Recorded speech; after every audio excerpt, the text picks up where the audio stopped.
There are images around us and everything we see. Some are real and some are fantasy. To the one who sees his vision, to the child who lives his dreams, you're the one to decide what you're gonna be. So give it your best, and don't you worry about what some may say. Follow your dreams, it's really all that you can do. Greetings, horse enthusiasts around the world. I'm Andrew A. Turnbull, and this is IHF Live. Elli is a Class 4 coach and mentor with Linda Parelli's Happy Horse, Happy Life program. Well, we are welcoming, and I'm going to get her, Elli Pospischil. Hey. So Elli's a Class 4 coach and a mentor with Linda Parelli's Happy Horse, Happy Life program. She's a former 4-star senior instructor, horse development specialist, and protege of Pat Parelli's. Though she makes her home in Pagosa Springs, Colorado, Elli travels all over the world to support students on their horsemanship journeys. She speaks English, German, Swiss German, French, Italian, Spanish, and a little Portuguese, and she'll travel anywhere in the world to teach. Elli teaches horse behavior and psychology-based approach to relationship-based horsemanship that Happy Horse, Happy Life stands for. And she brings the depth of knowledge that Pat Parelli shared with her during her 7 years she spent with him as a protege to help her students take their horsemanship to the next level. Teaching is Elli's absolute passion, whether it's horsemanship, skiing, snowboarding, skijoring, and she loves seeing her students progress by leaps and bounds everywhere in the world. With her background in English writing and show jumping, combined with the purpose-driven relationship-based horsemanship that Elli represents, along with her experience in Western performance, Elli Pospischil can bridge the gap between disciplines and help you become the horseman that your horse needs you to be, no matter your discipline. Let's give a warm IHF Live to Elli Pospischil. And the crowd goes wild. I said I totally felt that. Thank you so much for the warm welcome. I appreciate that. And I appreciate you being here. This is a great evening for the revolution in horsemanship. Elli, how you doing out there in Colorado?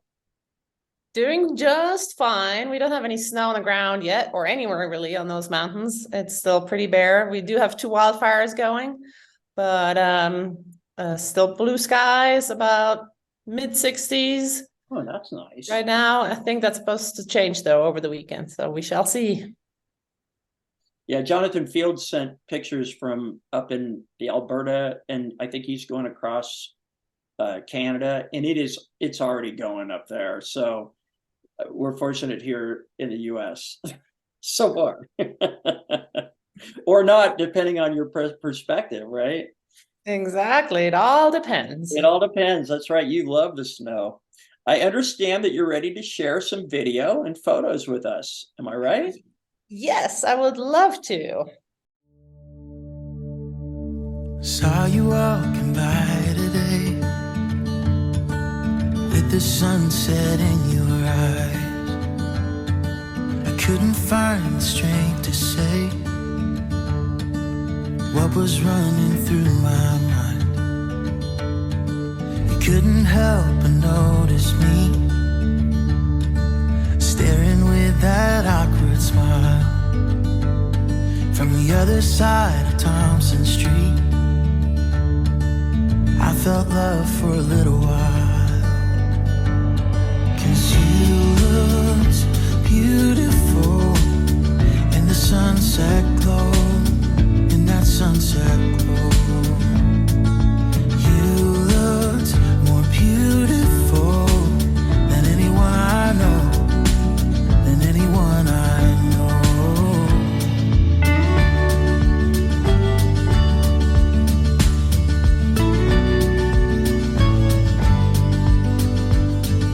You ended up falling for me, and to this day I don't know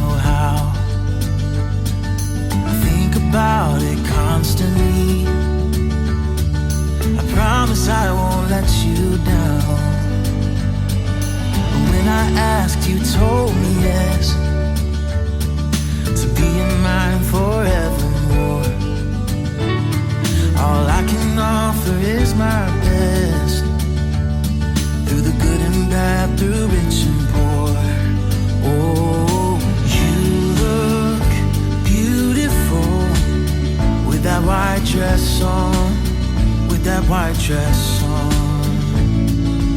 You look more beautiful than anyone I've known, than anyone I've known.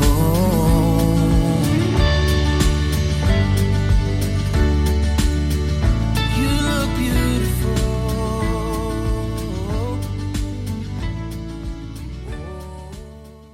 So this was a year later, I felt a little braver and braver to follow my dreams, and added an extra horse in the mix. And the one I'm on used to be Pat Parelli's horse. His name was Salty. And then the one in the middle is my mare, and the one on the outside is Sparkplug again. Kind of having a little intimate moment of connection there. And this is a still shot of these horses doing opposite circles. And then I was spinning in the middle just because I didn't want to just sit there. And then here we're doing some sideways. And here we're just enjoying each other's company. That's awesome. Of course, there's no pressure when you're in front of the entire crowd at Pagosa Springs. Right. How do you prepare your horses for the crowds? Because not all horses, and especially when you're starting to do work with 3, how often does a crowd kind of come to play for them? Yeah, actually the crowd helps because there's so much energy out in the crowd with all these heartbeats out there, that they maybe look to me more for leadership than they would if it was an empty arena. But the important thing to me was to be able to stay in the moment and really be there for and with my horses, no matter what happens, right? I obviously had songs and choreography, but you never know what happens with one horse, let alone 2 or 3.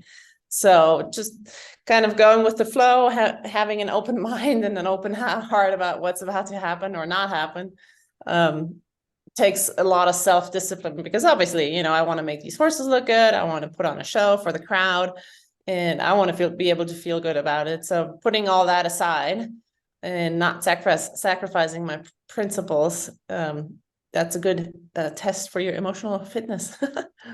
Oh, no kidding. And I love what you just said, was stay in the moment and focus on you and your team, right? Right. That's awesome. The last thing, that's a Salty is the name of that horse. Yep. I'll bet that's an older brother of my horse. That's Salty Dog, probably a Salty Dog baby. Looks a lot like Salty Dog. That's awesome. Yeah, for sure. Well, thank you for sharing that. That's great. Those are fun. Yeah, my pleasure. So growing up in Switzerland, you were a horse crazy kid, right? And did you have access to horses? Not like I did when I did this spotlight, nor had I any idea that I was going to be able to follow my dreams like that and put something like that together and be able to play with multiple horses at liberty and ride bareback and bridleless with horses at liberty alongside. However, I was horse crazy. Yes. I was the one who rode the train to the big city on the weekends when the circus was in town, so that I could go brush the ponies and just smell some horsey air. And then, we would go to some horse races or events or whatever where they had pony rides, and that was my only riding opportunity, really, because growing up in Switzerland, unless you're a farmer or a millionaire, you don't just have horses in your backyard. So I had to rely on those kind of opportunities to get any kind of horse time or saddle time in. And sadly, my parents were neither farmers nor millionaires. So I started taking riding lessons in a riding school when I was in 4th grade, and got into all kinds of wrecks with those horses, because you knew that horse would buck you off in the 3rd corner at the canter, and this horse you couldn't even go into his stall because he would attack you. And so it was not a great confidence builder at all. In fact, I kind of lost a lot of my confidence with and around horses through all those bad experiences. Wow. Well, somehow you got to writing English and show jumping. Yeah, that was a little ways after that. So then I sought out, I had a friend and her dad was actually one of the first ones to import Icelandic horses to Germany and Switzerland.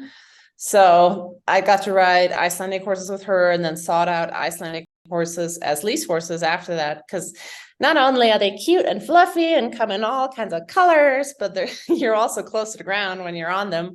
And they don't run very far or very fast for that matter. So I did that for a while. And then I was actually out of horses for 5 years when I was pursuing a professional snowboarding career and traveled the world, not to teach clinics as I do now, but to compete in half pipe events and border cross.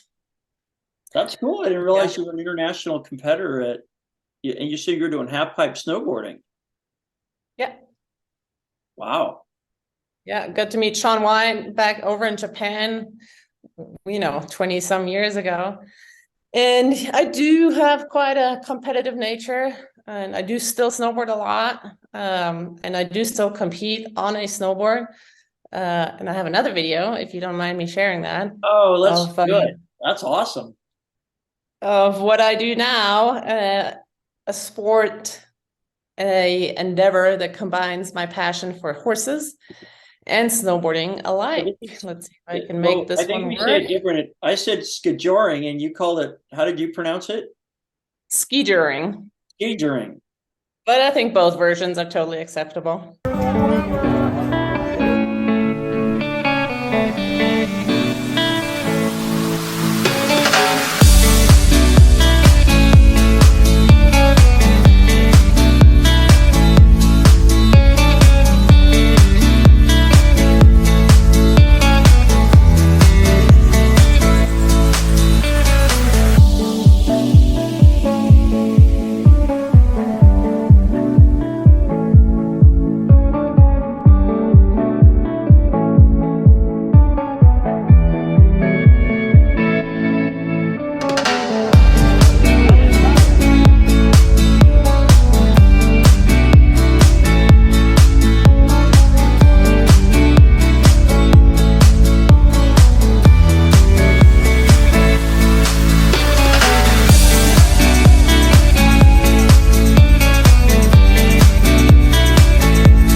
That is awesome. It's scary as heck, let me tell you that. Yeah, I was trying to see how it was, how the horseman, and apparently he's got some kind of hole or something in the back of the saddle, and you are just, you're hooked up to that saddle. He better be, yeah, the saddle better be nice and it better be solid, right? Yeah, for sure. You want to make sure your cinch is on there tight. But for the horsemanship aspect of it, I'm going to show you some pictures. Because sometimes they have a costume class within a class. And so my friend Meadow, who's pulling me here in these pictures, we dressed up last year. Not that you're an adrenaline junkie or anything. Right. That's great. Yeah, the comments that were coming up on this, so cool. Yeah, it is like first time I ever saw it, I said, there's no way in heck I would ever do this. And then I did anyways. Oh, how Yeah. cute. So not only did the humans dress up, but we dressed up the horse too. It's a good little friendly game here. So both the horse is dressed up, the rider's dressed up, and so are you. Yeah. Oh, that's so cool. Oh my gosh, are you a skeleton underneath of that? Is that what's going Yeah, on? we're kind of Oh, ghost skeletons. And like I wrote Boo on the back of my costume there. You can kind that's of see it. great. And is this Colorado there that we're seeing? Yep. Yeah, Wow. this is in Pagosa. Oh, Pagosa Springs, no less. Wow, I'll bet that's fun to watch. It was certainly fun to watch here on the screen. That's great. Yeah, it's a Wow, great spectator sport for sure. that's awesome. Well, so when did you start doing that? That's pretty cool. Oh my gosh, about 3 years ago. Only 3 years ago. Wow. Mhm. Yeah, that's great. I don't know if you could tell, but maybe in the slow motion you saw me climbing the ropes at Hmm. times and then at Yeah, times letting it go because yeah. I'm switching sides behind the horse. So sometimes I have to go a much longer way. So I better have some rope left to give. And Hmm. then when I'm coming closer to the horse, I got to climb the rope so that I can then let go of some of the rope. When I'm heading away from the horse. So the rope handling skills that the levels program has taught us come in handy. I was just going to say, I remember when we started using a 45-foot line and we were all like, just, wrapped up in rope and everything. I imagine you're probably pretty good on your 45-foot line because that's what a 55-foot line or something like that. Yeah, it depends on the association or the competition, somewhere between 35 and 50. Yeah. Wow. Yeah, you have to manage it for you because you're the one wow, that's so cool. Yeah, much. It's pretty crazy. Yeah, thank you for sharing those pictures. That's great. Well, going back to your early experiences, you wrote English, you did some show jumping, and then tell us how you first learned about natural horsemanship. Yeah, for sure. So I was out of horses for 5 years, and then I thought, well, maybe it's time to do something for my brains. And I ended up going to a college that was in the Swiss Alps, and it was a college for tourism management. And I also studied public relations. And as part of the school, we had to do an internship one of the years. And I tried to go abroad, go to Canada or Costa Rica or some fancy foreign place that starts with the letter C. Just kidding. That didn't work out. So the the Swiss Parelli office actually had an internship posted in the school. And I'd heard about Parelli, like you hear about Linda Tellington-Jones or Monty Roberts. We didn't have a whole lot of natural horsemanship clinicians in Switzerland at that time. And so I applied for the internship. And at the time it was a 4 or 5-star instructor who was running the office, and I got the internship, and they didn't pay me that much, but they gave me a Swiss mountain horse to play with and a savvy system home study program. And that's how I got started with Parelli. I didn't even have my own horse at the time. I hadn't even ridden in a couple of years. And that was the year that Pat and Linda were touring in Europe. So not only did I get to meet them, I got to meet all the instructors and all the lovely people that were part of the program and still are part of the natural horsemanship community. And I was hooked. That's great. That was very creative that you found a way in through employment. I think that was great. Who were you working with back then? Because I happen to know some of those folks. Yeah, for sure. It was a gentleman called Urs Hare. Mm-hmm. That's how you would say with like an English accent, Urs Hare in German. And stars like Wally Gegenschutz, Michael Wanson-Reed or Mikey Wanson-Reed. They were around at the time. Yeah. Well, what was wonderful back then was if you were studying in the United States and you went to Pagosa Springs for any part of the some of these levels courses, those names were there because Pat brought them over from Europe and they were teaching us. yeah, I remember Mickey teaching us some of our level 3 classes, and that was really fun, and it helped us understand early on, you know, those of us that were getting into the program, that this truly is international.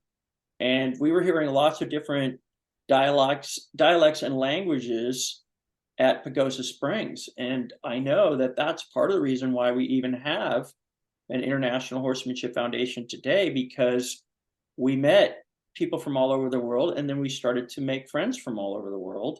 And we knew that this foundation could eventually serve all over the world. But that's great. And it's fun to know that some of those same folks were the ones that got you started over in Switzerland.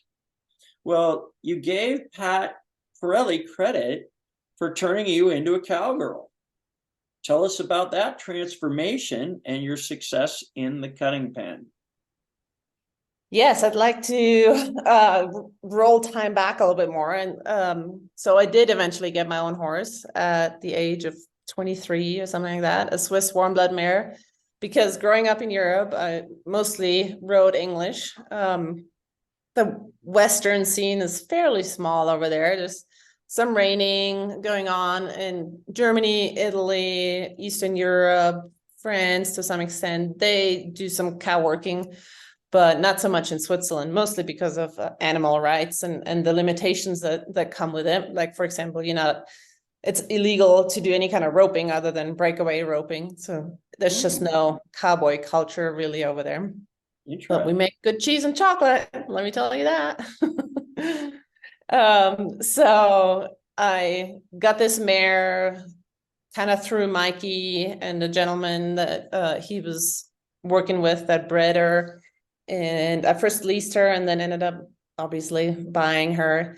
And we went through the levels program. And since she was jumping bred, and that was one of my passions at the time, we did quite a bit of show jumping and did fairly well in that. And then I came over to the US for the first time to Pagosa for Parelli in 2008, and then kept coming back year after year after year, and did an externship whenever that was, in 2010, I believe. And then got invited back for a scholarship. And when my final review, they said, "We want you back, come to Florida and bring your English riding gear because we want you on the English competition team that Lauren Barwick was heading up at the time." And I was like, yes. Oh, Lauren is spectacular, I understand, to work with. Yeah, for sure. Absolutely. Yeah.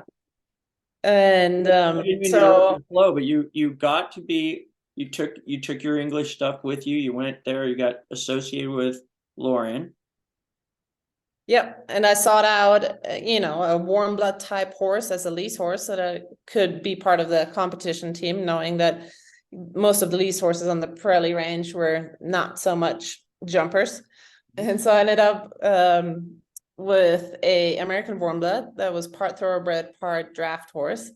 And he could jump pretty well. He was also very scared of cows. At one point, the herd of cows was coming through the campus, and he decided to jump over the 6-foot panels, cleared them in the front, kind of dinged them in the back, but not bad. Wow. I wasn't on him at the time. You weren't on him? No. Okay. But as time went on, the internship programs changed, and I was actually gonna stay in Florida for the summer there in Ocala with Callie Krickeberg at the time and learn more about challenging horses and cold starting and foundation training. But then things changed and nobody stayed in Florida and everybody came to Colorado. And so that's when we started riding at Pat's World. And I didn't bring my American warm blood with me from Florida. So that's when I started riding cow horses and got introduced to that whole aspect, which I think really suits my personality, like more freestyle, loose rein, hence all the bareback and bridleless riding. And at one of the summit events, Pat had me work the flag without telling me in advance. He had me work the flag bareback and bridleless. So you can even do that. That's awesome.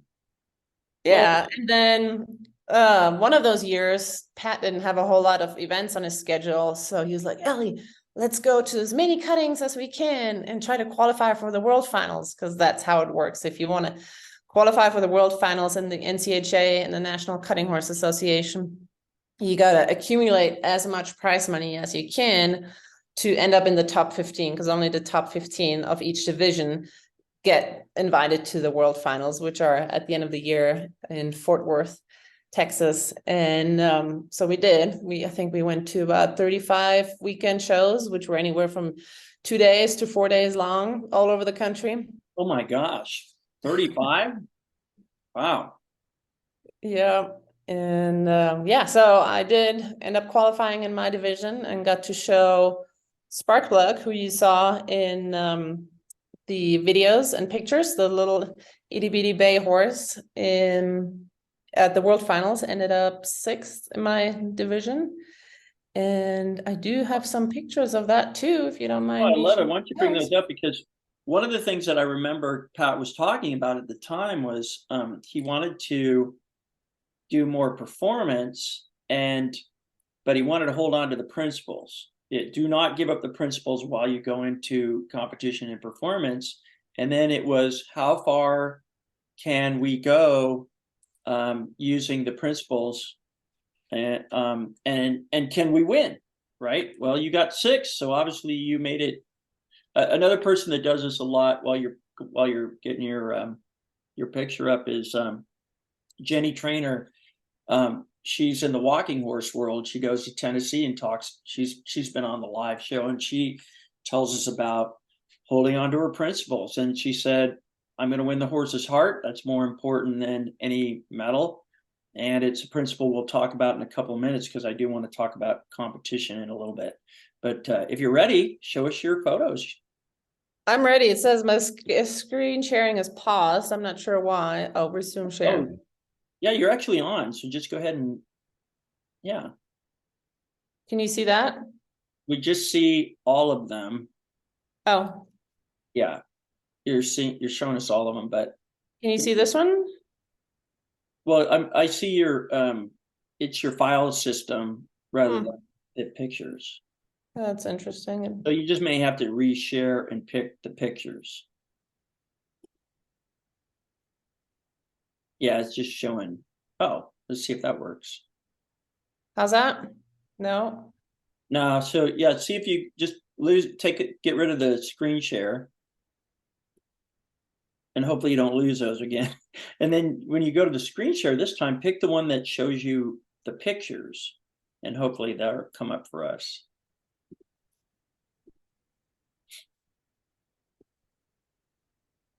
There.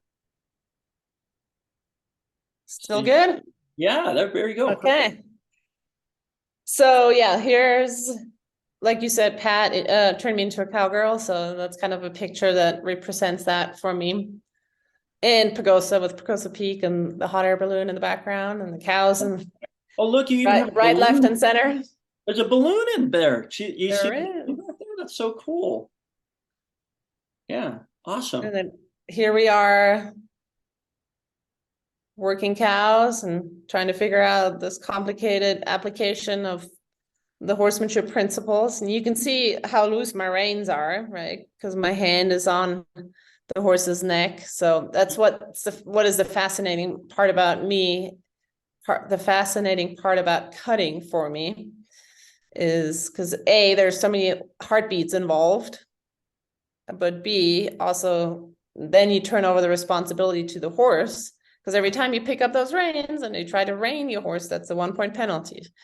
So you're going to try not to do that. I don't know much about the actual rules. So you're saying that you really do have to let the horse is running the show. Then you're trying to stay out of his way. Once you have the one cow selected, you got to drop your rein hand down onto the horse's neck, and you're not allowed to move it until you're ready to quit working that cow. Wow. Yeah. So this was a while ago, 2013. You can see at the Eastern Nationals in Mississippi, but 4 Sixes Ranch, which is all over the TVs these days with Yellowstone and Taylor Sheridan and some other Hollywood people buying the ranch. It was a big deal back then. So Oops. who's your horse? This is Freckles. Hmm. I showed him quite a bit. I owned him for a while as well. I can see my butt has left the saddle here in this picture. Well, you guys are really moving, right? Yeah. And then this is a picture. This is Sparkplug, the bay gelding that was in some of my spotlights as well. And this is at the World Finals. Wow. So you can see that connection between the horse and the cow, and the horse's expression in his eyes and ears. It's really, it's something. Well, those guys love their job, don't they? Hopefully, right? We can talk about that here in a minute. The way that Pat trained his cutting horses. Yeah, maybe that's making an assumption that they are relationship-based horsemanship leader in the saddle, that they might enjoy it. But I would just think that those horses have got to be, well, hopefully. And yeah, let's talk about it when you're ready. Go ahead. I don't want to interrupt your flow again. No, you're good. You're good. That was the end of it. Yeah. No, that's cool. Well, let's talk about reining a little bit, because we're always, the principles of purpose, and when you shift over into performance, I don't know a lot about that other than watching it and being fascinated by it. But wait a minute. You have all kinds of ribbons and accolades from competition. Oh, thank you. No, I appreciate that. We have it in the obstacle sports.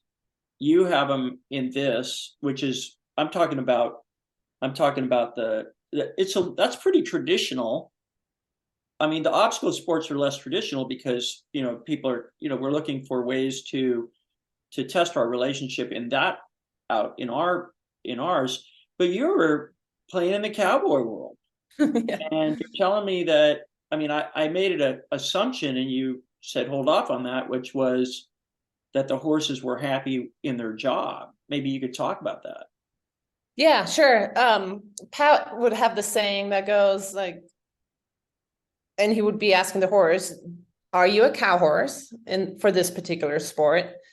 And a lot of them are. But if you have any kind of horse at home and your horse likes to chase and push the green ball around, he or she probably has quite a bit of cow sense in him. Mm-hmm. And to add to that, compared to show jumping, not a lot of people in Europe are familiar with cutting as a sport. And so I would try to explain it as it's kind of like the jumps from show jumping would be moving in random direction and random speeds and random times. Wow. So that's a lot like the green ball does, whether there's wind or slope or whatnot. Essentially, it's a moving destination, a moving target that you're trying to follow and or control. So if your horse is a cow horse, great. Then the next question you might want to ask them is, will you let me help you? Like, are you trainable, or are you that kind of dominant pushy horse that might not be so trainable and just take over and charge at the cows? And then the last one is, do you want to be a show horse? So my horse, Caddy, for example, she's a cow horse for sure. She will let me help her. She doesn't want to be a show horse in cutting. She's doing great in Liberty and bareback and bridleless performances, as you were able to see. And by the way, there's tons more videos on my website if you can't sleep in the middle of the night and you want to browse those. So awesome. With those kind of three questions, are you a cow horse? Would you let me help you? And do you want to be a show horse? That gives the horse a chance to have a say in the conversation and be invited to the conversation. And the way that I like to train my horse is through connection and giving the horse the responsibility to go stop the cow, not me pulling and yanking on the horse, which then I can't do in a show situation anyway. So if you look closely in this particular sport or any other discipline, really, you see the difference where the horses are trained through understanding and psychology versus I got to do this or else. Pure intimidation and and harsh tools. Yeah, where the horse is also just a tool, right? And the way to get a ribbon or the prize money or more clients. But if you can instill the heart and desire in the horse to want to jump the jump, to want to navigate the obstacle, to want to go stop the cow or whatever it may be, then you're in it together, right? And you have that partnership in the show pen and not just, okay, this is my job today. Yeah, well, you mentioned our sport. My wife and I are out in California doing California State Horsemen's Association obstacle challenge, which can be in an arena, and they can make the obstacles as crazy as they want. They're flying things, and it's really to challenge whether your horse is even brave enough to enter the obstacle. And then in trail trials, you actually are on a trail all day, but you stop at various points, and there's a judge there. They have a set of obstacles, and you're to execute the obstacle. Now, in both cases, you can practice all you want before you get there, but you're not going to be sure exactly what you're going to often run into something you haven't seen before. And so if you don't have the relationship, the horse is going to look up at you and you don't have a confidence to say, hey, it's good, let's go. They're going to go, whoa, whoa, whoa, we're not going on. And you get highly dinged for refusals.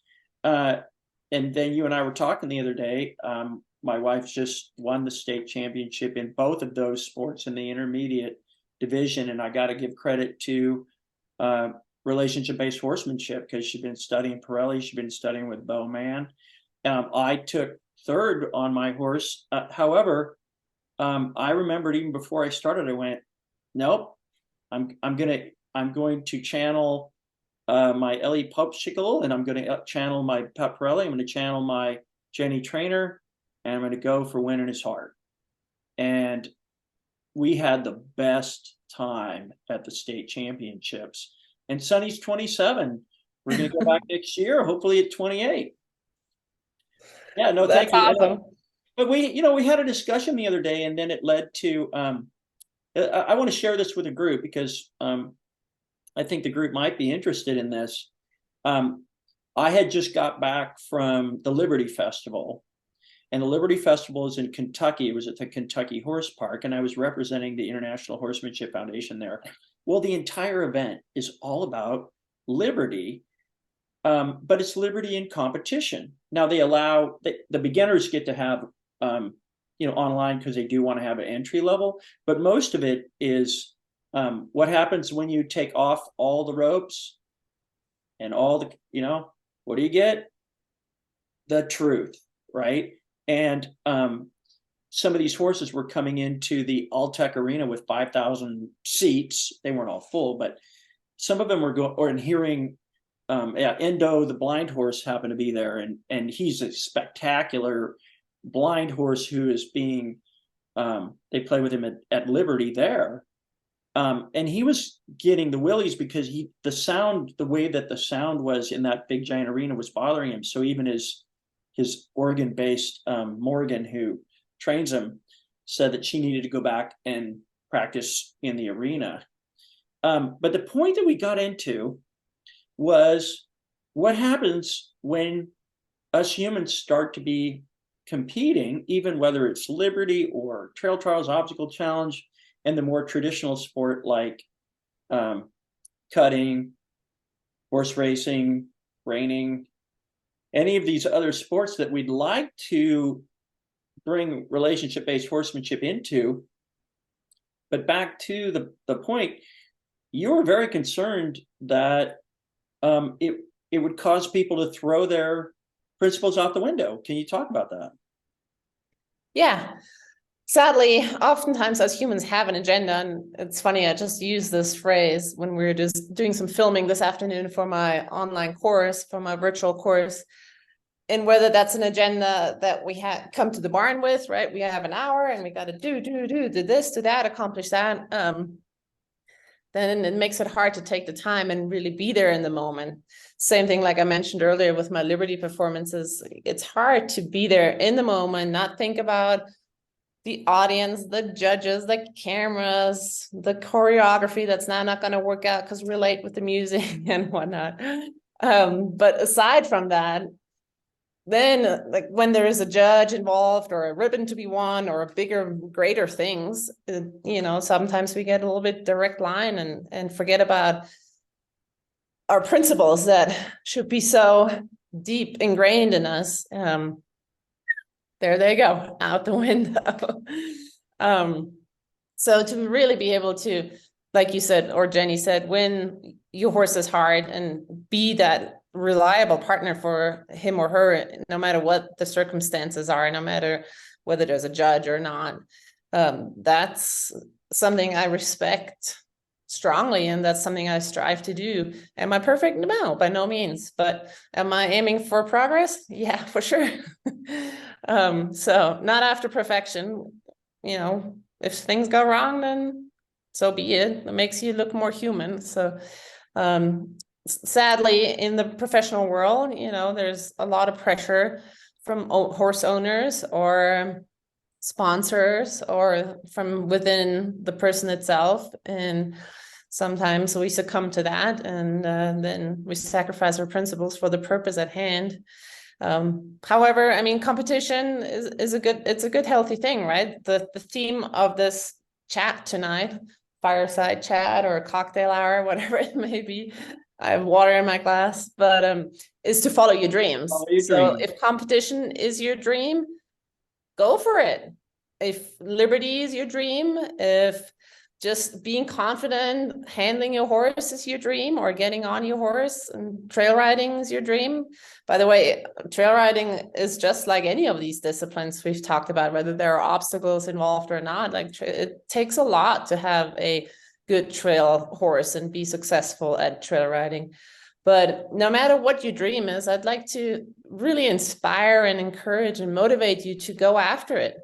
However, go find a coach, find a mentor, find a program, find something that aligns with your dreams and somebody or something that will guide you there safely. And remember, this is supposed to be fun too. So don't sacrifice the fun either. So hang tight to your principles and hang tight to your dreams. You never know. Like, I don't know if you were here in the beginning and you were able to see the video of me riding my horse bareback and bridleless and having another horse in front of me with long reins. Mm-hmm. That was something I saw one of my mentors do years before I was able to do it myself. And it was John Barr doing that at the Parelli campus here in Pagosa. I'm like, I want to be like him one day. And what did I do? I found the program. I followed a coach. I had a mentor. And before you know it, things fall into place. The pieces of the puzzle come together and ta-da, you're doing it. Trust the process.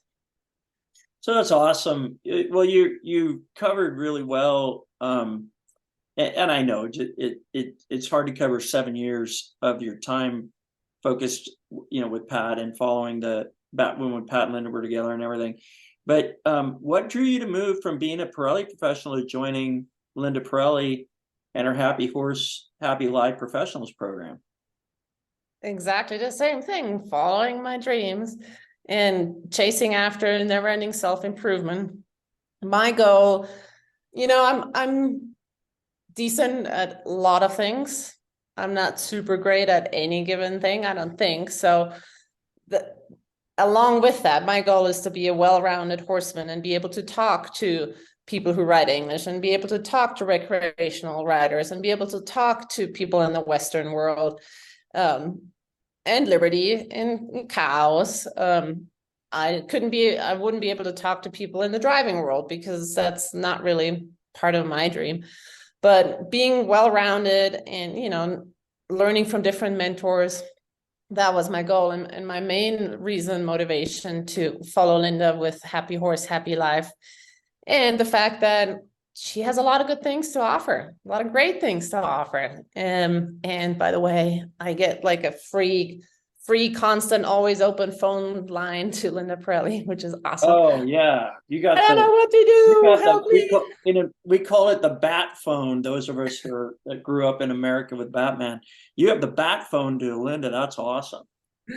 Yeah. So on top of all of that, I think a lot of my students can benefit from a lot of what she has to offer and her program has to offer. And, you know, my horsemanship has improved a lot since then, because I think the two programs, the Parelli program and Happy Horse, Happy Life, really complement each other very well. And what I really like about Happy Horse, Happy Life is the whole horse psychology aspect of it. If you go to my website, solutionsbyelli.com with an extra U in there, it says on there that I'm a natural horsemanship coach and horse psychology specialist. Not perfect, striving to get better at it. We practice. Having, We're in practice like a doctor's in practice. You're in practice as a horsemanship, relationship-based horsemanship professional. I love it. Go ahead. and having that filter of more of the quality of things and the feel and the why rather than just the what. I'm not saying it wasn't in the Parelli program, but you had to look a little closer and dig a little deeper to find that. If you're not, you know, coming from generations and generations of circus trainers, which, by the way, I'm not. My mom was a teacher. My dad was a professor for veterinary pathology. So not a whole lot of circus or horse talent in my family, but it's learnable, right? If I can do it, you can do it. Oh, that's awesome. Well, tell us about your experience with the Happy Horse, Happy Life program and what it's like to be a professional in that program. It's amazing. It's a really happy place to be. Linda calls her barn, her property, Happy Horse Haven, and it is kind of heavenly, like a haven is. Very welcoming. I love the fact that Happy Horse, Happy Life uses normal words, which makes it very user-friendly. There's not like a high entry barrier because, you know, people don't understand what we're talking about. So in the past, you know, I've taught anybody from somebody who's first getting into horses all the way up to Olympians, and, you know, being able to bridge that gap, I've always had to use common words and common language to explain what I'm talking about. And so that's been very easy to roll into and roll with. And I just like changing the focus, you know, from more tasks to more the quality of things and the connection. And it's very awesome to have Linda in your corner. Yeah, can't wait to see where this all takes us. Well, it's awesome. We had an experience where I flew out from California to Happy Horse, Happy Life 2, which was the February event. And we rushed out there because our two boards had just agreed to merge. And so we wanted to get it announced there. Dr. Hollenbeck from our board, Dr. Holmes, who's our chief veterinary officer, and then Lisa Trueblood, who works in our finance area, and I were there together. And I'll tell you what, we felt so welcome. The first thing that happened when we walked up and they had the coffee there, and it's Sue Flockhart, Andrew Wood's wife, who's just the sweetest lady. And she had a little jar and it said, contribute to the International Horsemanship Foundation. And you know, we were all blown away, like, wow, they're already welcoming us. And we just had, everybody there was it was really positive. And we of course look forward to going back and being there at the next one too. You guys were just a lot of fun, the whole group. Yeah, that's exactly how I feel about it. Good people, good horsemanship, and happy positivity. horses. Yeah, wonderful. Well, on your website, and as you said, Solutions, that's SOULUTIONS by Elli, BYELLY.com. And we'll put it in the, maybe, Ada, could you put that in the chat if you don't mind, or I will. You talk about your target customers being new horse owners, lovers of liberty, dreamers who want to explore trails or work cows. Well, and you talked about it a little bit before, because I think you kind of set up for this in a way, because you talked about the things that are in your wheelhouse. But how do you serve each of these kind of students, from the new horse owner, the liberty, and the dreamer who wants to, explore trails and work cows? Because I love variety and I love getting to be creative with the formats of what I do and what I have to offer. So whether it's a clinic, 2, 3, 4, 5 days, in an arena or at a facility, that's for sure a part of something that I do coast to coast, and sometimes even over in Europe. Haven't been to South America yet, or Australia, for teaching.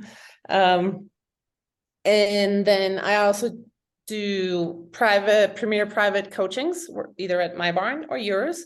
So you can come here and ride with me here in Colorado, or I can come to you and help you get to where you want to be, or at least closer to where you want to be with your horses. And then recently, especially this year, I've been focusing on putting together unique experiences for special people. Something that will hopefully stay with you, memories that will stay with you for a lifetime. So I put together a Trails and Tales experience, is what I called it, in Moab, Utah, in May last year, and it's happening again in May 2024, where we get to play with cows after we're properly prepared, obviously, and we get to go on trail rides in the beautiful red rocks over there. One of the trailheads is called Hollywood Westerns. And guess why? It's because they filmed a lot of them over there. And get this, so we're sitting at dinner at the Red Cliffs Lodge, which is a little bit outside of Moab, right on the Colorado River. And guess who walks into the restaurant? I'm getting goosebumps just talking about it. The one, the only, Kevin Costner. Oh, how cool is that? Yeah, that was pretty cool. Hot flashes and all. Pretty cool guy. Yeah, so that was a really special time. We did some touristy things too in the evening, so we wouldn't miss out on horse time. And it was just the setting there is so surreal, and it's only 4 hours from Pagosa, and yet the scenery is vastly different. And so I'm really looking forward to doing that again next year. And I also want to create a European version so that I could have people from Europe come over when it's easy for them to travel during school holidays and whatnot. And then, and then we do the Matterhorn Magic, where we ride horses about the Matterhorn. The Matterhorn, that's in Switzerland. Yeah, that's in the summer. Not the one in Disneyland. It's the one in Switzerland. Yeah.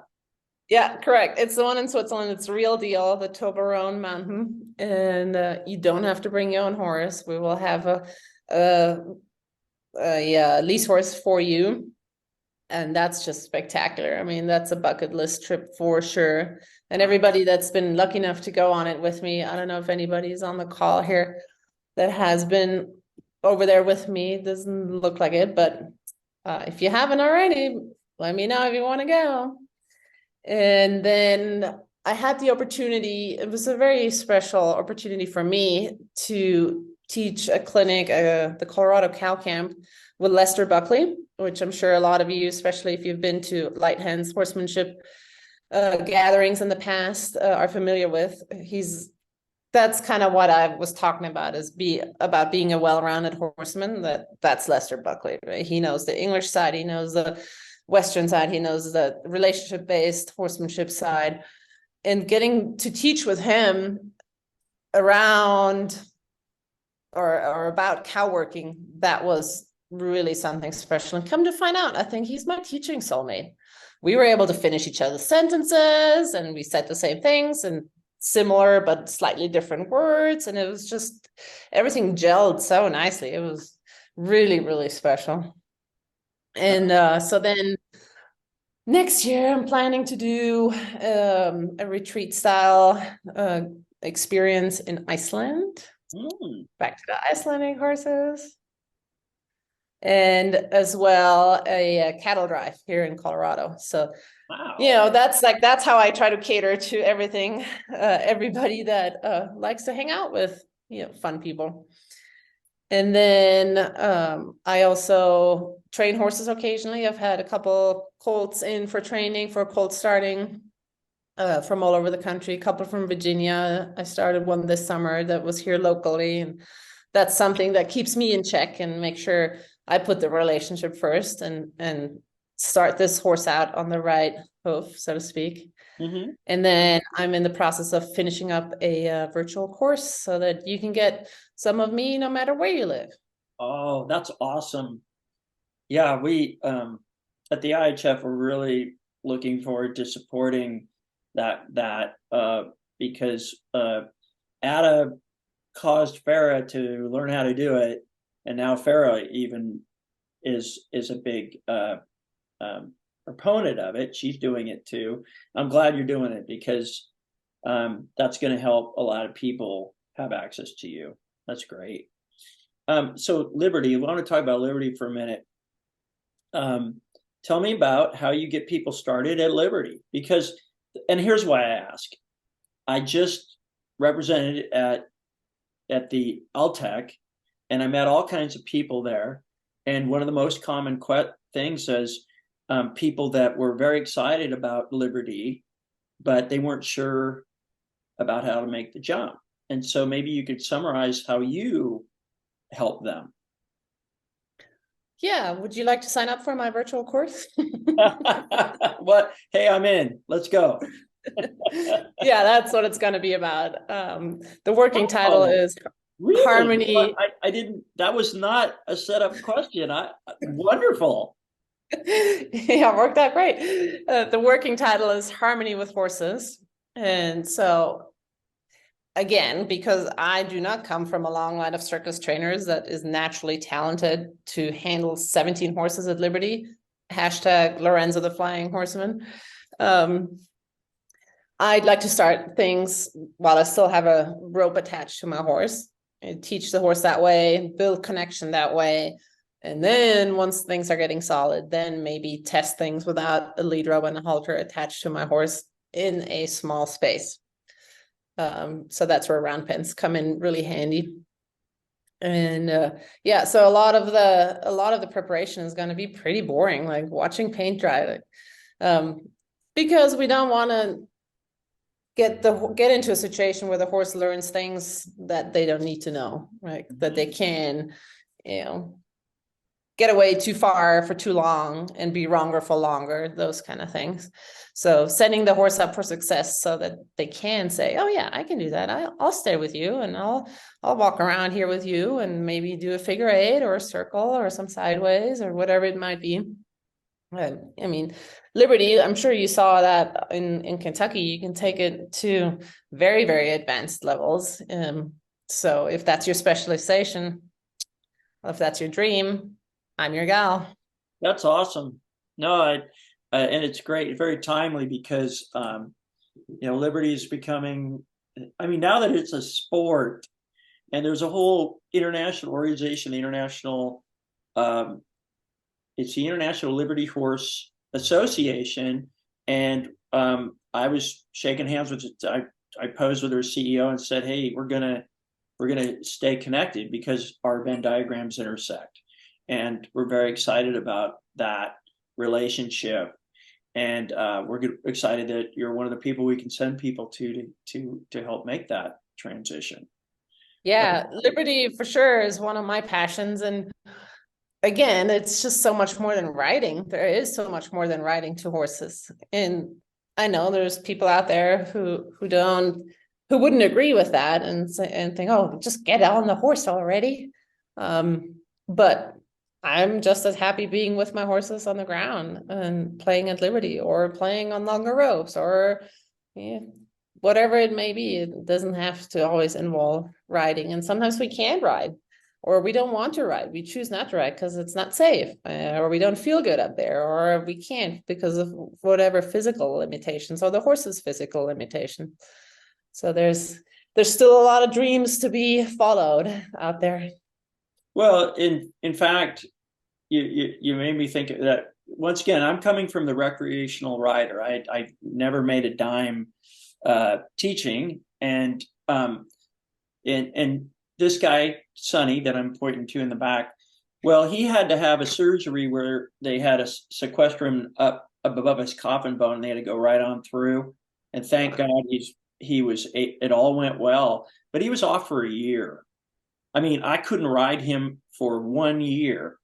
And because I just went, well, I guess we'll be better at our Liberty. And he loves it. I mean, he's a left brain extrovert, son of Salty Doc, as I told you. And if he realizes, I got the stick and I've set up a couple of things. I mean, he's just like, wow. And sometimes jumping up, 27 years old, and he's still levitating over the opportunity to Liberty. Well, here we were stuck. I couldn't get on his back.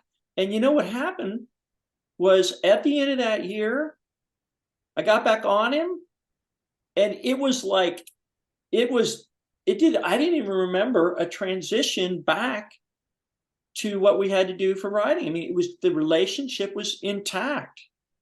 And I'm so thankful that I'd even heard of that, let alone be so good at it that we could enjoy an entire year where I never got on his back.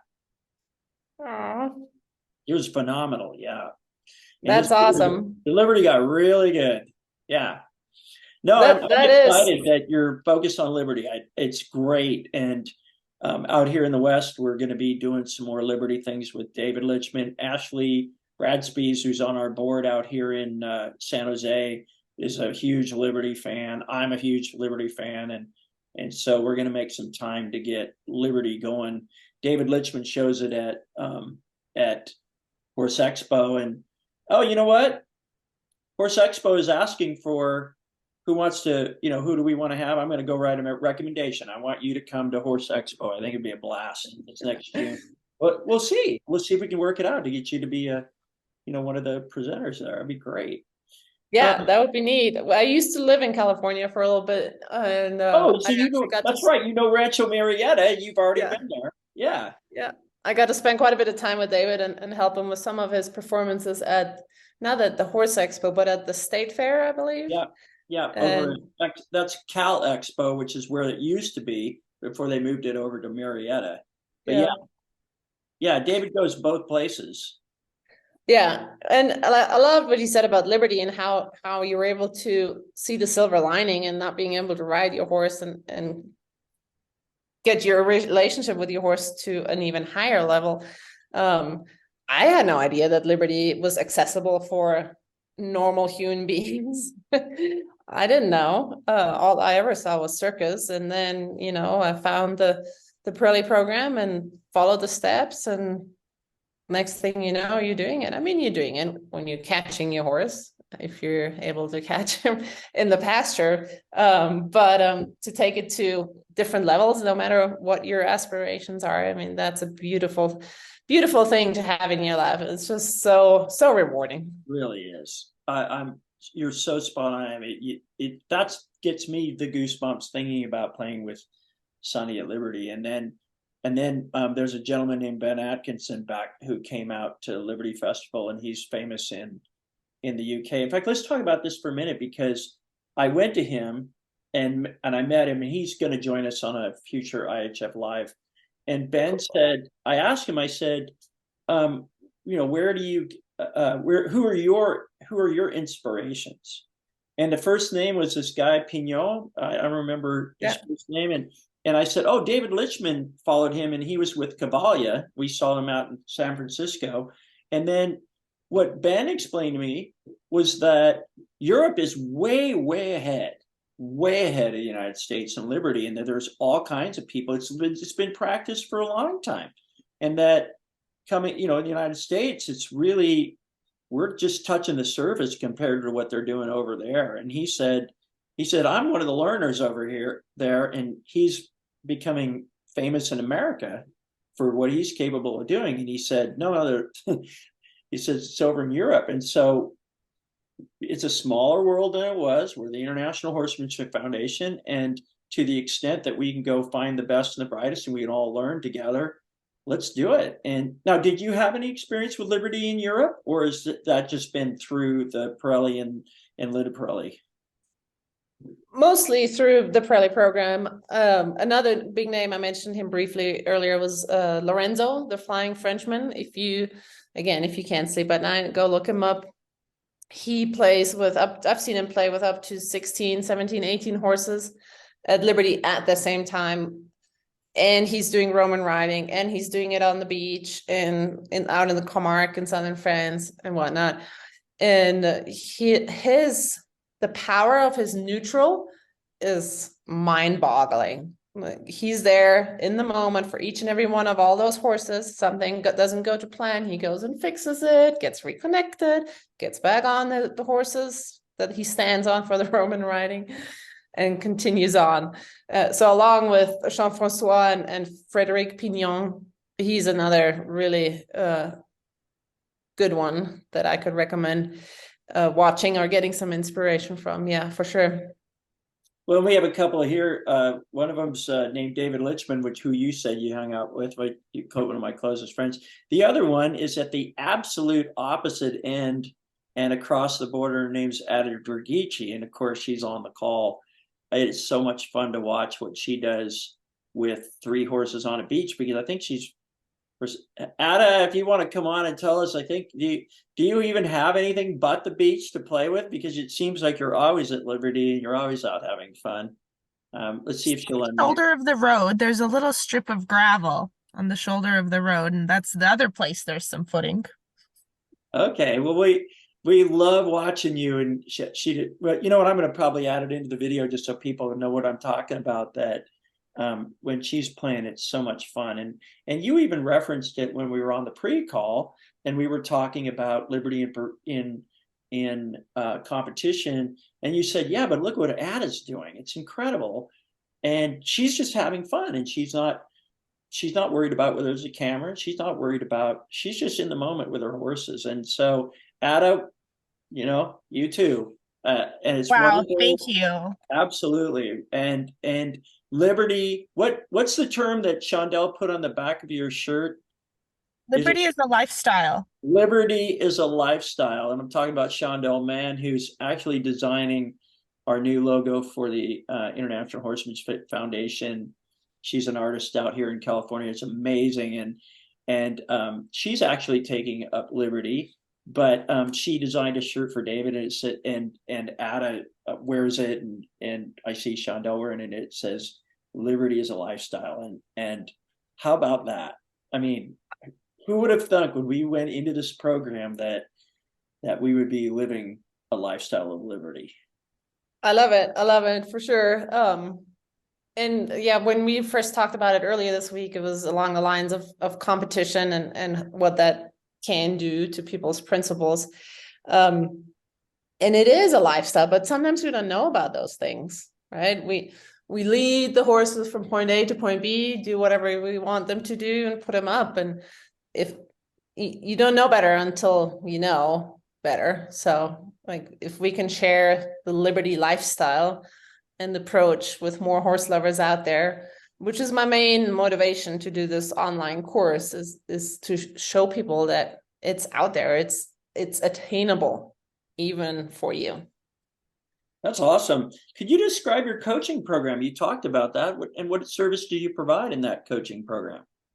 Yeah, so on top of all the events, the clinics, the premier private coaching, the horse development, and the special experiences that I offer, I also do video coaching, and it usually works so that a student will send me a video of them with their horse, and then I review it, take some notes, and then I film myself giving the feedback and send you the video link back so that you can review it and pause it and slow motion it and rewind it as many times as you want, and then go implement the changes with your horse. and then we'll have a phone call to chat about it. And you know, it's fun and creative and supportive, and it's designed to take you from where you're at, no matter where that is, to closer to where you want to be and closer to achieving your dream with horses. I am, as a part of the coaching, I am going to hold you accountable and say, hey, how's this going? How's that going? And by the way, when are you going to send me the next video? So like any good sports coach would. That's awesome. So you not only you get access to you, they get the accountability, and then they got, you guys are focused together on a goal, right? On a goal or on progress in whatever area, whether it's on the ground or riding or both. Yep. All right. Well, before I open it up to the audience, I have one more question for you. And by the way, everybody from in the audience, I encourage you to enter your questions over here in the chat, and we're going to go through the chat looking for questions for Elli here. But my question for you is really a little, well, it's self-centered around the International Horsemanship Foundation and our board. We value every graduate of the Parelli Professionals Program and every Happy Horse, Happy Life professional. And we're reaching out to even more professionals, especially anybody who's a graduate of the Parelli Professionals Program. And then we have an IHF Professionals Program too. And we're looking to see, you know, who meets the standard. And we have a standard that we want to hold, because our donors are expecting that when their donations are turned into a scholarship, that the standard of horsemanship is where it ought to be, and that ought to be is something that we work on our board to do. And we take, by the way, we understand you're going to help us, advise us in that area, and I'm very pleased that we're going to have you help us, you know, with those kind of decisions. But I want to ask, what can we at the IHF do to help instructors like you and to promote relationship-based horsemanship industry? Yeah, that's just the secret to the future, isn't it?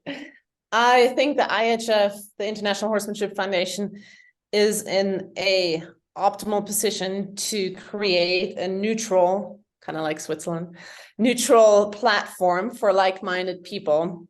Like-minded people meaning relationship-based horsemanship followers, practitioners, clinicians, students, you know, I want to be this, want to be that, whatever it may be. And to create a community that I think the world is ready for, you know, and it's not like, oh, I follow this program or I follow that program. As long as they're somewhat intermeshable, I think we can all come together and be inspired and from each other and learn from each other. Just much like what the International Liberty Horses, Yes, International Liberty Horse Association, yeah, is they're going beyond the Double Dan brand, and they're reaching out and bringing in other brands. They see the benefit of it, and so that is one of the reasons why I really wanted to partner with them.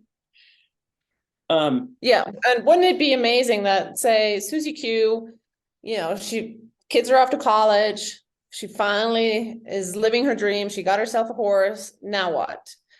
A lot of the traditional horse world is maybe not something that is part of her dream. So what if her dream will lead her to the International Horsemanship Foundation, where she can pick and choose from, oh, this clinician, this style suits me more, and oh, I'd like that. Oh, maybe now I'm going to check out this and that.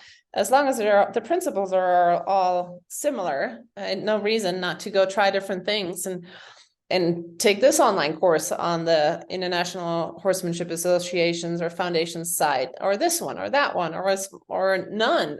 What if there is a life event in the future where we can all meet and greet each other and shake hands and plot on some horsey shenanigans that we want to do together, and to really create that community and that friendly, welcoming feeling that oftentimes is hard to find in the horse industry, especially, you know, if you're new to it. whether it's you're new to horses or new to relationship-based horsemanship. Sometimes, I'm sure a lot of you have experienced that in your life, like you're just there longing for something or thirsty for something, and you spend a lot of time and energy and maybe money looking for it. And if it was right there with the International Horsemanship Foundation, that I think would be amazing.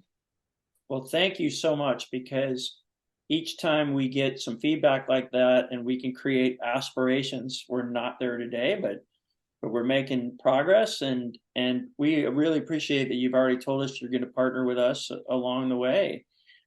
There's one more thing to that, and I'd like to get your opinion on it as well, so especially since you are an international traveler. When we had Warwick Schiller on the show, I told him that I think that the penetration of relationship-based horsemanship is maybe 5 or 10% of all the, at least for minimum, the recreational horse people in the world, right? And Warwick Schiller said, Andrew, you're way off. It's nowhere near 5%. And it's okay. This is not a debate where we're looking for exact numbers, but what is your experience in terms of how much opportunity is out there for relationship-based horsemanship to grow? You know, I live in a very rural area of this beautiful country, and even though Parelli used to or might still be right here in town, there's not a whole lot of access to it for especially young people, right? Unless you have your own horse, it's hard to make inways. Actually, I meant to mention this. I had the opportunity to go teach a summer camp for a 4-H group in Pennsylvania a couple of years ago. And then I did some video coaching for them this summer. And it's not your typical 4-H. Granted, I did not grow up in this country, so I'm not 100% familiar with the 4-H program, but there's this couple that are avid Parelli students. They've actually taken a course or so from me at the Parelli Center in Florida. And they have some really lovely rescue horses that they've trained through the Parelli program. And now they're giving kids in the area the opportunity to come learn about relationship-based horsemanship from them with these horses, not having to own a horse. You know, so a lot of those people don't have the opportunity to have their own horses. So those kind of opportunities are very, very rare. And Barb and Dave are doing a beautiful, beautiful job offering that to these kids. But like, I think you might have made a comment earlier when I shared how I got into relationship-based horsemanship, and my journey is a little bit out of the ordinary because I didn't get introduced to it because I got hurt or I had a problem horse or, you know, the usual. Like I tried bigger bits and more tie downs and whatnot. That all didn't work. I'm not saying, you know, that's everybody's journey, but sometimes we just don't see what there is, or it's hard to find. So yeah, I think Warwick is right saying that the numbers are probably lower, and the not just Liberty, but the relationship-based lifestyle numbers, I wish they were higher for people as for horses, right? If people could live that little girl's dream of whether it's riding bareback and bridleless on the beach, with or without clothes, or just having that connection with that big, strong animal. I wish more humans and more horse lovers had the opportunity to experience that. Oh, absolutely. And I think it's one of the reasons why let's face it, I took a pay cut to take the job, but I'm so passionate about having it because what has transpired between my first horse, Dutch Boy, and then my current horses, I'm so thankful. It's been 18 years continuous. Renee, each one of her horses. And the thing is, here's one of the things that I've noticed recently is as I'm looking through social media, I hear people say, oh, this is my heart horse or my dream horse or my once in a lifetime horse. And what's amazing is that Renee and I have had 4 once in a lifetime horses. What's different? What's different is we know that these are horses that you make. These are horses that you put in the effort and the time, and it's from a place of love because you love doing it. And that's why I'm so passionate. And I'm sure that you see it happen with your students, right? Yes, absolutely. And we talked about horses being tools for a job, and sometimes that's totally justified, back to the cowboy culture. But oftentimes we get into a hobby or things because it satisfies our needs. But having the opportunity, that's what got me out of competitive snowboarding for a while there anyways, was because it was just me against the other competitors or the judge, depending on the discipline. But with natural horsemanship or relationship-based horsemanship, you can have that partnership and that communication with this animal and that connection. So it's not just about what am I getting out of it, it's like, what can I give to the horse and what can we do together and accomplish together? And that's just totally different than anything out there, really. I can't think of anything that would, like, maybe in my next life I'll be a dolphin trainer. I paused because that was a moment. Thank you so much for the way that you just summarized it. I could put that in a clip and help promote relationship-based horsemanship with that. Thank you so much. Well, it's time to shift into if there are any questions from the group, and I'm kind of amazed. I haven't seen very many comments. One, Lisa DeKramer said that her Friesian enjoys pushing the cows at the Pagosa Ranch, and it turns out that thankfully Renee and I, each one of our horses that we've taken with us is just the cow. They're yeah. And Sonny just he's like, he loves it, and then people were asking about a recording afterwards, and it turns out there's an IHF live, and it says IHF live, and then it's International Horsemanship Foundation YouTube channel, and we put it on our YouTube channel. We'll if you visit, what we'll do is we'll put up a link on the International Horsemanship Foundation Facebook page, and we'll tell people where to find that, just so that people have a way to follow up. And other than that, do we have any more questions? I mean, maybe everybody's just so, it was amazing tonight. You've been spectacular as a guest. No question, but I just wanted to tell Elli that your demo video, the first one that you showed, I was 13 or 14 years old with my first horse, Kai, and I watched that daily. I was like, oh my gosh, I want to grow up to be like Elli. And I was like, Kai, we have to figure out these half jumps. And it was my whole world. Oh my goodness, Ada, thank you so much for saying that. You made me blush. I have no idea that that's going on out there. Yep.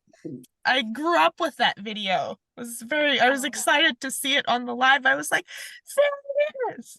Yeah, she was commenting about it in the beginning, like, oh my God, when I saw that. So thank you for sharing that, and 13 was about when you got your Parelli Foundation youth scholarship, isn't it, Ada?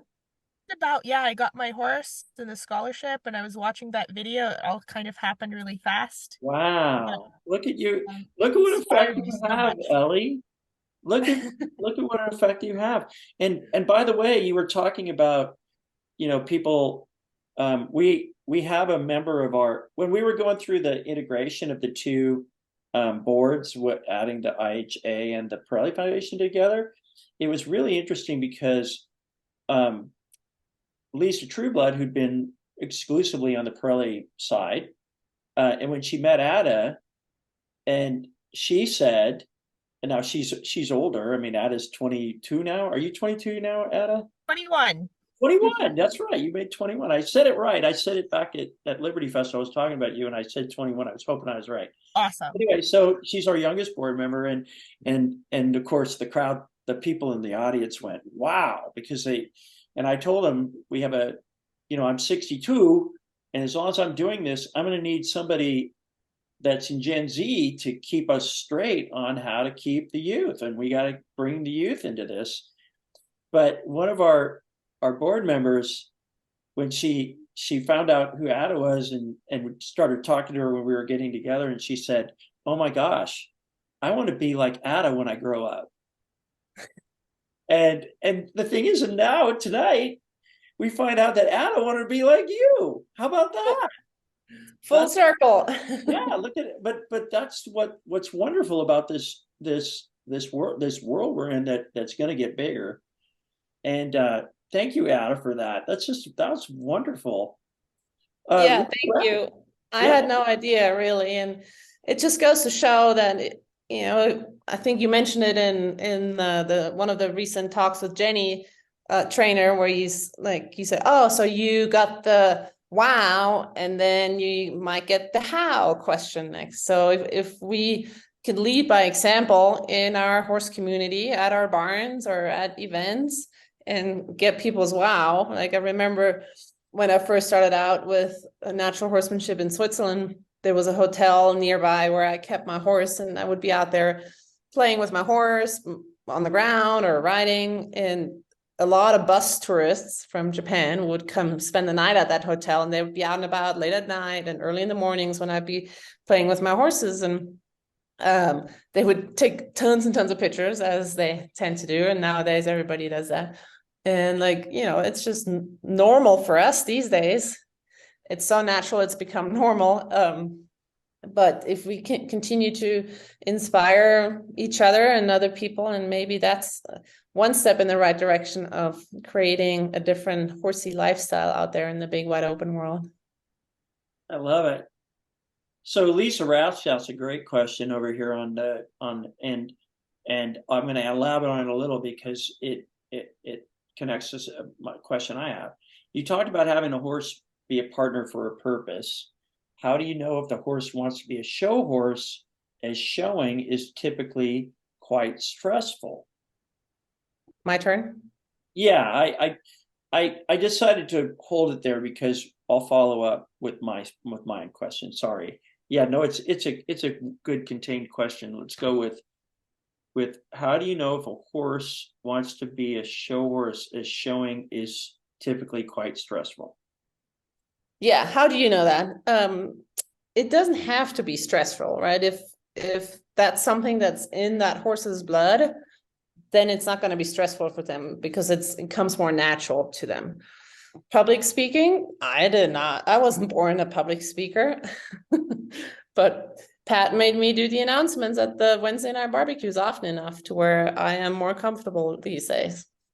Kidding, we wouldn't have known that you weren't a public speaker, right? Fake it till you make it, So my horse, for example, I trained her when I first got her. She was unrideable, and then we got into cow working and cutting, and we went to a couple cutting practice shows, and she was not too excited about the whole deal. Like, she wasn't too comfortable in the middle of the herd, even though she works a cow really, really well. And she's gotten better at it since. However, in those Liberty and bareback bridleless performances that I've done, you can tell from the pictures and the videos, she is rock solid. She's just there with me and for me. Not that we don't have any mishaps, but that's her jam, so to speak, right? So even though, for some of the other horses, this you might not be able to tell in the video. If you go to my website and watch the video of my 2017 spotlight where I'm riding Salty, the tall gelding, for most of the cantering, he was pretty much a runaway. Oh. And here I am, bareback and bridleless, hanging on to the mane, trying to control him with a string around his neck, trying to keep smiling. Yeah. So to fit the situation. It was stressful for him. Oh. Yeah.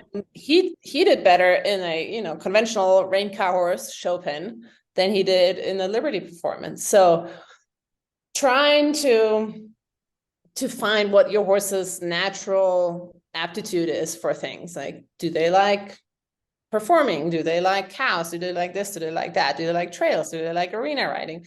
You'll get a feel for what your horse excels at. I'm not saying they can't do all the other things, and you can still create enough heart and desire to have fun at it, but it might not be something that they're super successful at in a show situation. So, you know, you can make showing not stressful by being there in the moment, even though there is a judge, and catering to your horse's needs and not what the show schedule demands. And then kind of just experimenting with lots of different things of, like, would I like to jump more? Oh yeah, for sure. Does my horse want to be a jumping horse? You know, you might have seen that in the video when we jumped the barrels, the cow flavored barrels. She is not a smooth jumper. She's built or bred to get into the ground, not out of the ground. So, you know, kind of just like you experiment with food, for example, like, or jobs, right? This is more my jam. I don't like olives so much. I do, but you know, like some things are acquired tastes and some things you like naturally. So Lisa, I hope this answers your question, and I'd be curious to hear what Andrew has to add to it. Well, thank you. That was amazing. I'm glad I left it there, because the thing that came to me was when you told us that Pat had taught you an approach that you could kind of test for. Well, that sounded like a wow to me, that I would like to know the how. And I don't know that we're kind of, because of the timing, we're running out of time, but is this something that you cover in any of your literature or any of your videos, or could you do a video, or maybe you come back and see us and we'll talk about how we might learn to ask the question of our horses? There's an idea. How about this for a clinic idea? 5 days or 4 days, which is kind of a happy medium. You know, it's not too long, but you get enough. Okay, I'm here. I can actually focus on learning now. Time of 4 days. So, and then maybe we experiment with 4 to 8 different things that you could ask yours. Do you want to do trail obstacles? Do you want to work with cows? Do you want to do dressage or reining or whatever it may be, right? That would be a fun experiment. Like, when do you ever have the opportunity to do that and to expose your horse to so many things without having to go to so many different places? And I mean, down here where I live, there's not a whole lot going on other than your usual rodeos, a little bit of ranch versatility, and dressage, but other than that, not a whole lot. So to maybe, just like the International Horsemanship Foundation would be a neutral platform inviting a lot of like-minded people, maybe we can, or I can come up with a clinic featuring what is your horse's jam? Is it raspberry? I love it. Is it strawberry? Is it grape? I love it. That's great. Yeah. And yeah, it would be great to have, some contributors come into that. Thank you. Yeah. I would be delighted to help make that happen. That's wonderful. Yeah, that would be a great collaboration with, people, experts, relationship-based experts from all kinds of different disciplines. And you could have different workshops. I'll give Karen Rolfe a call, see if she wants to play, and David and a couple of others. We'll get maybe a 3-day eventer that wants to do it. Yeah, that'd be great. Yeah. Thank you. I'm glad I asked the question. Are there any other questions anymore from anybody? Because we're past our bedtime, but what happened was we got started late, so I let us stay up. I'm a grandpa now, so that actually is bedtime and getting the kids into bed, and okay, grandpa, you have to stop playing with them so that they'll actually go to bed, so that's why that's in my current nomenclature. I love it. Anybody else? By the way, thank you for the comment, Ruth. Elli, you're inspiring, and Angel Belzner said Elli has has had the ripple effect. Yeah, absolutely. Those are exactly the truth. I'm going to hit the Brady Bunch view, which I call it, which has all the different people. And I encourage anyone who wants to unmute, and for the next maybe 10 or 20 minutes, if people want to do it, here's your chance to have a moment with my guest, Elli Pospischil. Hi. Oh, there's Jill. I saw her Jill's for a coming on. moment. I know Carissa, she's down in Florida. It's getting late over there. Unless she's on vacation somewhere. Oh, Jill looks like she's locked up for a minute. Maybe there's a minute. Oh, good. Hi. Who's this young lady? I don't think I've met you before. You have to unmute though. Sorry. Hi, I'm Carissa. Hi, I'm Andrew. Nice to meet you. Oh, thank you. Hi, Ellie. Hi, good to see you again. You too. I had an incredible opportunity to meet Ellie by chance in Utah when she talked about the clinic that she did there, and I was there vacationing at that time. And what an incredible encounter. And and the reason we met is because I don't know if it was this shirt or maybe the camouflage one. It was the same style though. Yep.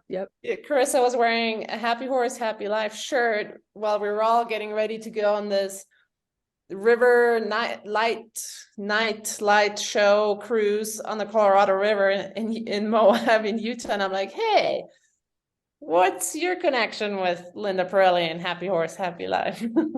Yeah, it was incredible. It was awesome. So yeah, and I have to tell you this, I was so glad to see that you were presenting today and I was able to join because I think I had told you back in Utah that I was just getting a horse. I had just gotten my horse, and my passion is and he's amazing. He's incredible. And my passion is doing Liberty. And also, I love it. I love it so much. It's incredible. And then also riding, as well. But he is new to everything. Just like didn't know anything. He was a wild horse. And so it's been from just having him in April to where I'm at with him now. It's incredible. I mean, he does Liberty with me, running next to me, trying to do obstacles, and I'm new to it too.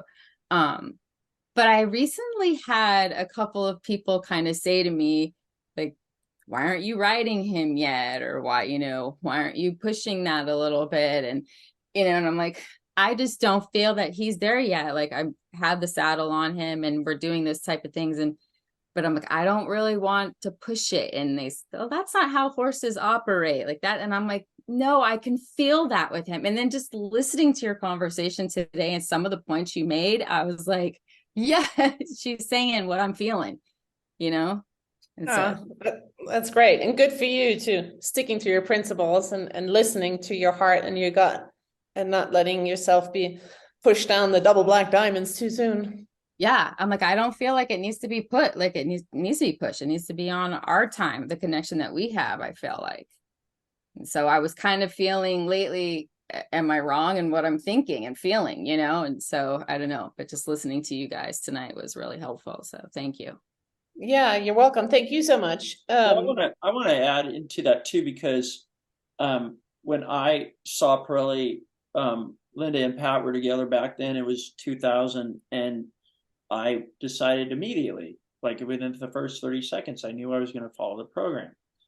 And when I took home the carrot stick and savvy string and the rope halter, and I started to use the tools, and and I'm fumbling around and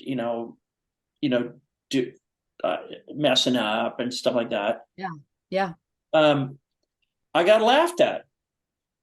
I got laughed at by some of the younger people running around, and I just knew, because I was, by the way, one of the things that worked really well for me was I was working with an instructor named Sandy Parker, and she was helping a whole bunch of us together.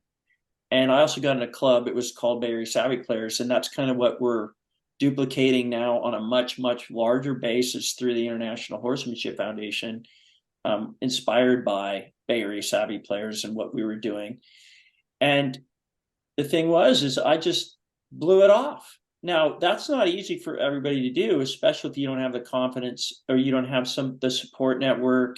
You don't know that you can pick up the phone to your instructor or who you have a relationship with. But I'm glad tonight helped you, because you are on the right track.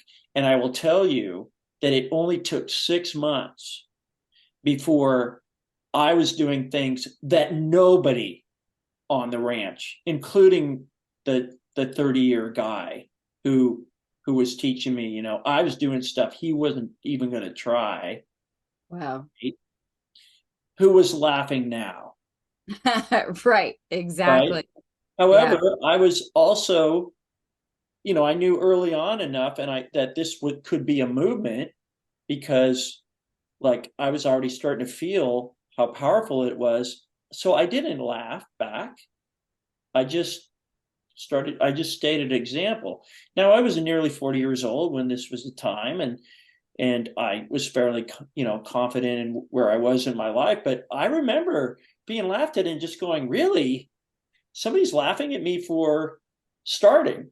And Right. That's another thing that adult learning is a lot of, for those of you on the call, adult learning is hard because we think that when we're adults that we don't have to start back at the beginning and that we're supposed to look good learning. And we have to allow ourselves to look like a learner and be a learner. And oh, by the way, I'm sorry, I'm going to take this for a minute, and then I want Elli to comment on it, because I think you'll have something to say on this. One of the things recently, within the last couple of years, that came to me is remembering that my horse is a learner too. Yes. And if I expect him to get it, and then I'm getting after him too soon, or I didn't lead him right, and I start, being a little too tough on him, how fair is that?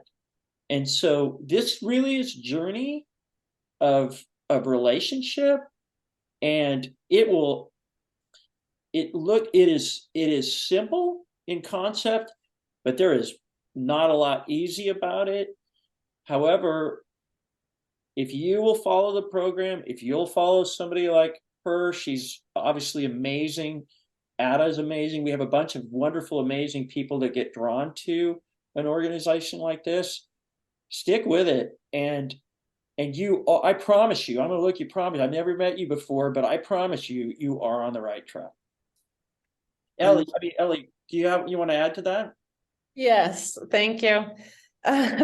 So as a teacher, as a coach, I don't want to just be on the high horse, so to speak, and say, oh, this is how I do it, this is when, and this is why, and blah, blah, blah. But I want to make sure that I stay in a learning or student frame of mind. So recently I've started to learn how to play golf.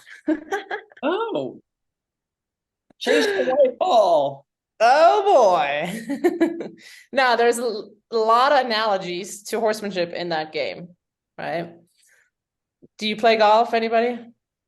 I've tried at it, and then I decided I didn't want to chase balls anymore. Yeah. So like, you can't force things, you got to set it up and let it happen, a lot like with horses.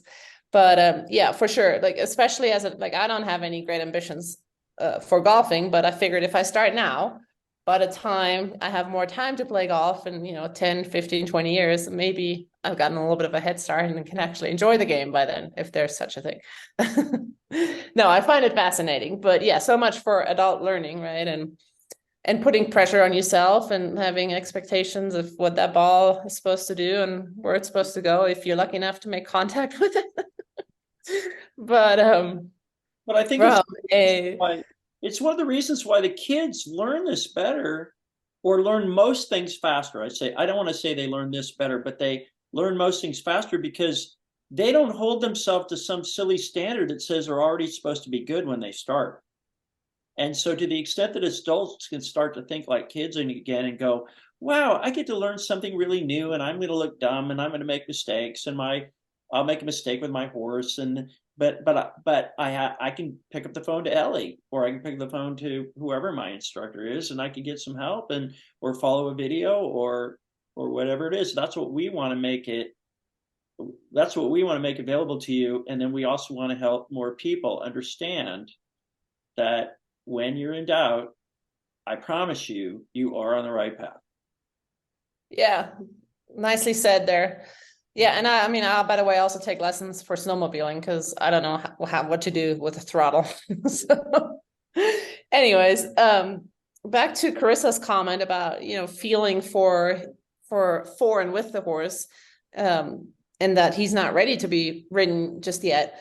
That's something I follow, especially with cold starting or you know, horses that I don't know yet, or that I don't know very well. Like, and I'd like to use the analogy of the lights, like be looking for green lights. And as long as that light is green, just like in traffic, keep advancing, keep progressing. Say, okay, cool.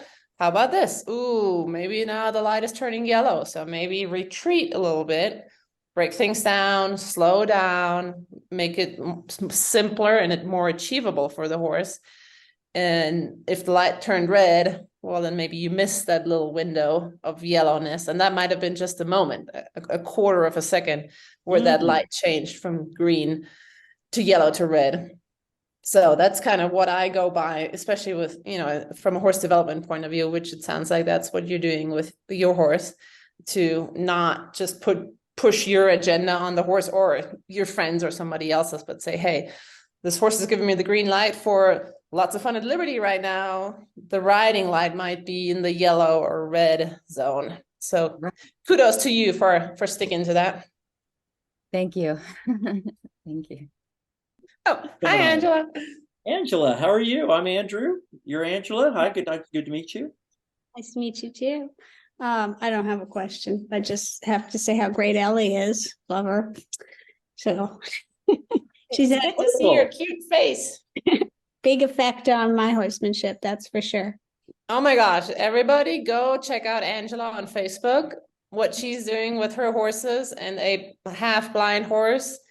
Half-blind horse. Wow. Following David Litchman's challenges and whatnot. Like, it's off the charts. Angela, what's your last name?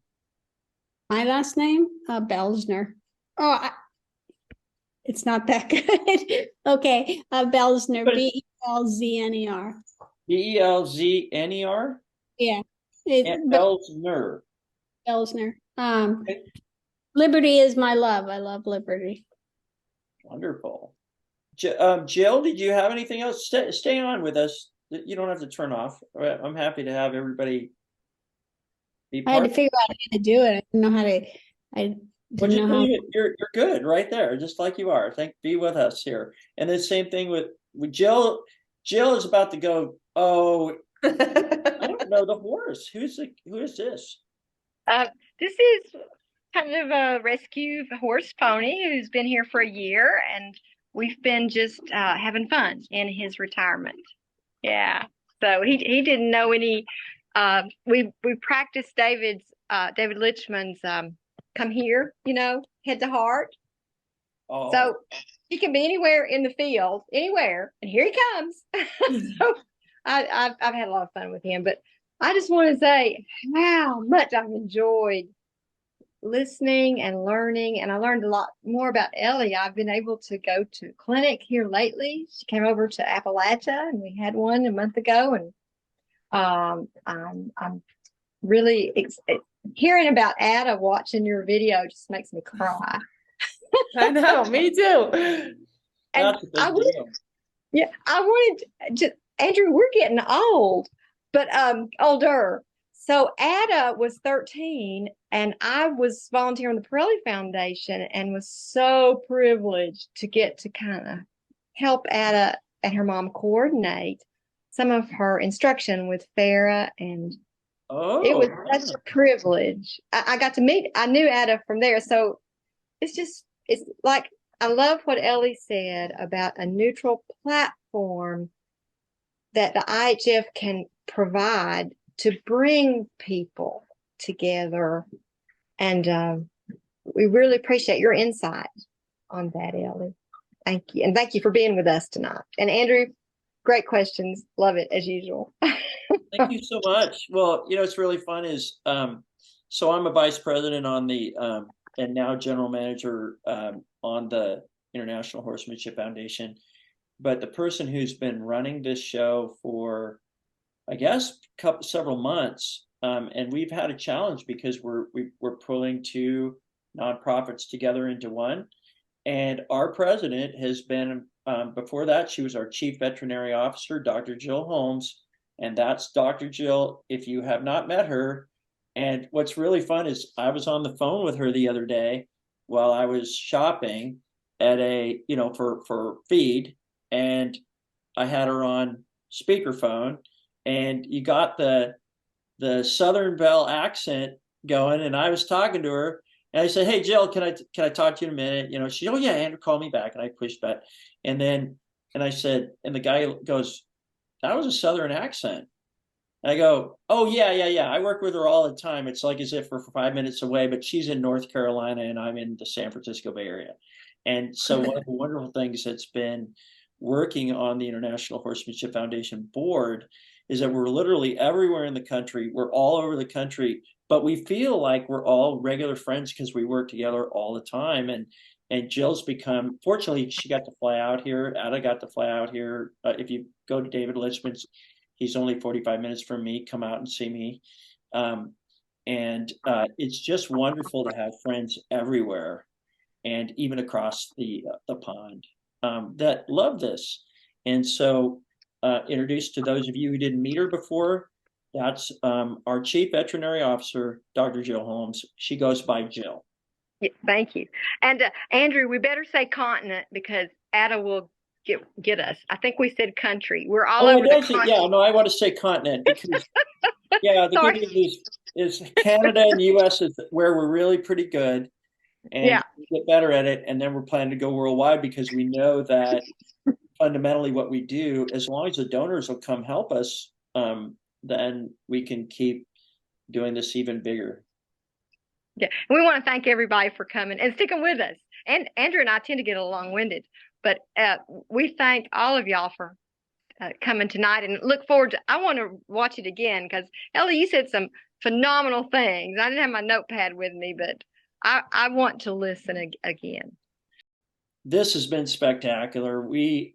We're about relationship-based horsemanship everywhere.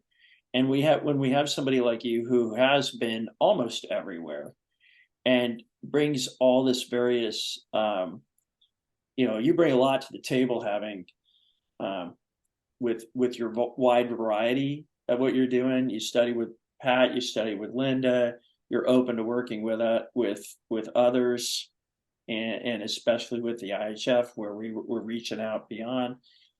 And I think that the revolution in horsemanship, the dial is moving.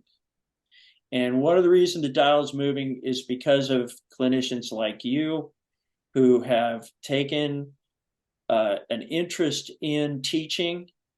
Obviously, I think you said it really well. You said, "Hey, I could be off snowboarding with Shaun White because that's what I've done. But I don't have the relationship that I get with my horse. And that's very special to me. But what makes it even better for all of us, and oh my God, tonight we found out that you were a huge inspiration in the amazing Ada Dragici's life, which, that she's going to move the dial for a long time. Think about what that means for horsekind, and that we can continue to collaborate. You gave us some great advice that we intend at the IHF to act on. And then you gave me an assignment, which is pull something together to create some additional content. I am so thankful that you joined us tonight. And I want to thank you for your time and for being a part of us. Thank you so much, Andrew, and Ada and Jill and whoever is on the call and whoever is on the board and in the background of the International Horsemanship Foundation. Thank you, Pat and Linda and Lester and all my other mentors and all my lovely humans out there. I couldn't do what I do if it wasn't for you. So here's to a bigger, brighter, and better future, and I can't wait to do more of these chats and help accelerate the International Horsemanship Foundation to where they're supposed to go. Awesome. Well, thank you so much. And from all of us at the IHF and Elli and all the people on the call and those of you watching on the tape, may the horse be with you. Thank you so Thank much you, for being Elli. here. Good night, Love everybody. you. Thank you so much for your See you time. soon. Good night. Give it your best, and don't you worry about what some may say. Follow your dreams, it's really all that you can do. And give it your best, and remember that life is what you choose. Go follow your dreams and do it. Follow your dreams and do it. Follow your dreams and do what you love to do. What you love to do.